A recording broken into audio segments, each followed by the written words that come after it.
Hi hello ಎಲ್ರಿಗೂ ನಮಸ್ಕಾರ. Welcome back to foodie fashion world. ಇವತ್ತು ನಾನು ನಿಮಗೆ ಹೇಳ್ಕೊಡ್ತಾ ಇರೋಂಥ ರೆಸಿಪಿ ಹಾಗಲಕಾಯಿ ಪಲ್ಯ. ಅದರಲ್ಲಿ ಏನು ವಿಶೇಷನಪ್ಪ ಅಂತೀರಾ?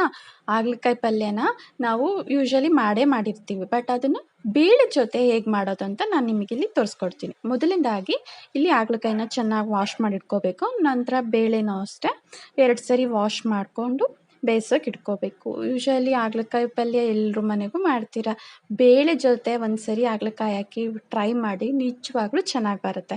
ಇಲ್ಲಿ ಒಂದು ಪಾತ್ರೆಗೆ ನಾವು ಬೇಳೆನ ಮತ್ತು ನೀರನ್ನು ಸೇರಿಸ್ಬಿಟ್ಟು ಬೇಯಿಸ್ಕೊಳ್ಳೋಕೆ ಇಟ್ಕೊಳ್ಳೋಣ. ಜಾಸ್ತಿ ಬೇಳೆ ಬೇಯಿಸ್ಕೊಳ್ಳೋ ಅವಶ್ಯಕತೆ ಇಲ್ಲ, ಯಾಕೆಂದರೆ ಒಗ್ಗರಣೆಯಲ್ಲಿ ಕೂಡ ಬೇಯೋದ್ರಿಂದ ಒಂದು ಮೀಡಿಯಮಲ್ಲಿ ಬೇಯಿಸ್ಕೊಂಡ್ರೆ ಸಾಕು. ಇಲ್ಲಿ ನಂತರ ತರಕಾರಿ ಟೊಮೊಟೊ, ಈರುಳ್ಳಿ, ಒಣಮೆಣಸಿನ್ಕಾಯಿ, ಕಾಯಿ ತುರಿ, ಬೆಳ್ಳುಳ್ಳಿ, ಬೆಲ್ಲನ ತೊಗೋಬೇಕು.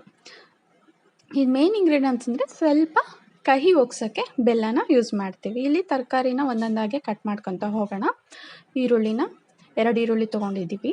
2 ಈರುಳ್ಳಿ, 1 ಟೊಮೊಟೊ ತೊಗೊಬೇಕು. ಇಲ್ಲಿ ಸಣ್ಣ ಸಣ್ಣ ಕಟ್ ಮಾಡಿಕೊಂಡು ತರಕಾರಿಗಳನ್ನು ಇಲ್ಲಿ ಇಟ್ಕೋಬೇಕು. ಈಗ ಹಾಗಲಕಾಯಿ ಯೂಶಲಿ ಯಾರೂ ತಿನ್ನಲ್ಲ. ಈಗ ಒಂದು ಸರಿ ಮಾಡಿ ನೋಡಿ, ನಿಜವಾಗ್ಲೂ ಎಲ್ಲರೂ ಇಷ್ಟಪಡ್ತಾರೆ.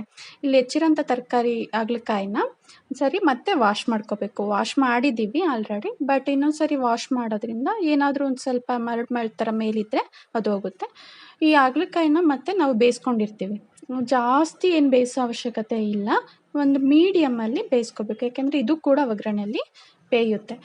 ಇಲ್ಲಿ ನೋಡ್ತಾ ಇದ್ದೀರಾ ಬೇಳೆನೂ ಕೂಡ ಬೆಂದಿದೆ.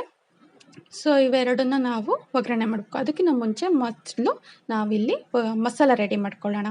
ಮಸಾಲೆಗೆ 1 ಬ್ಯಾಡಗಿ ಮೆಣಸಿನ್ಕಾಯಿ, 4-5 ಖಾರಕ್ಕೆ ತಕ್ಕನಾಗೆ ನೀವು ತೊಗೋಬೇಕು. ಖಾರ ಜಾಸ್ತಿ ತಿನ್ನೋದ್ರಿಂದ ನೀವು ಕ್ವಾಂಟಿಟಿ ಜಾಸ್ತಿ ಮಾಡ್ಕೋಬೋದು. ಸ್ವಲ್ಪ ಕಾಯಿ ತುರಿ, ಬೆಲ್ಲ, ಉಪ್ಪು ನೀವು ಬೇಕಾದರೆ ಒಗ್ಗರಣೆ ಹಾಕಿದ ಮೇಲೂ ಕೂಡ ಹಾಕ್ಕೋಬೋದು, ಇಲ್ಲ ಬಿಫೋರ್ ನೀವು ಮಸಾಲೆಗೂ ಹಾಕ್ಕೋಬೋದು. ನೋಡಿಕೊಂಡು ಉಪ್ಪನ್ನ ಹಾಕ್ಕೊಳ್ಳಿ. ಈ ಮಸಾಲ ರೆಡಿ ಆಗಿದೆ.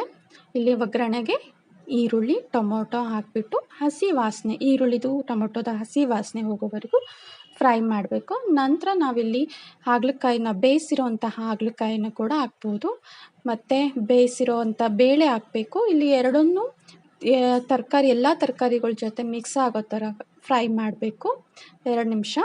ಅದಾದಮೇಲೆ ನಾವಿಲ್ಲಿ ರುಬ್ಬಿರೋಂಥ ಮಸಾಲನ ಹಾಕಬೇಕು. ನಾನು ನಿಮಗೆ ಆವಾಗಲೇ ಹೇಳಿದ್ದೀನಿ, ರುಬ್ಬಿರೋಂಥ ಮಸಾಲೆಗೆ ನಾವು ಮುಂಚೆ ಉಪ್ಪು ಹಾಕಿದ್ದೀವಿ, ಅಂದರೆ ರುಬ್ಬೋಕ್ಕಿಂತ ಮುಂಚೆ ಒಂದು ಸ್ವಲ್ಪ ಉಪ್ಪು ಹಾಕಿದ್ದೀವಿ. ಇಲ್ಲಿ ಉಪ್ಪನ್ನು ನೋಡಿಕೊಂಡು ನಾನೀಗ ಹಾಕ್ತಾಯಿದ್ದೀನಿ. ಇಲ್ಲಾಂದರೆ ನೀವು ಒಂದೇ ಸರಿ ಈ ಥರ ಡೈರೆಕ್ಟಾಗಿ ಮಾಡುವಾಗಲೇ ಉಪ್ಪು ಹಾಕ್ತೀನಿ ಅಂದರೆ ಹಾಗೆ ಮಾಡ್ಬೋದು, ಪರವಾಗಿಲ್ಲ. ಇವಾಗ 2 ನಿಮಿಷ ಬೇಯ್ದಮೇಲೆ ಹಾಗಲಕಾಯಿ ಪಲ್ಯ ರೆಡಿ.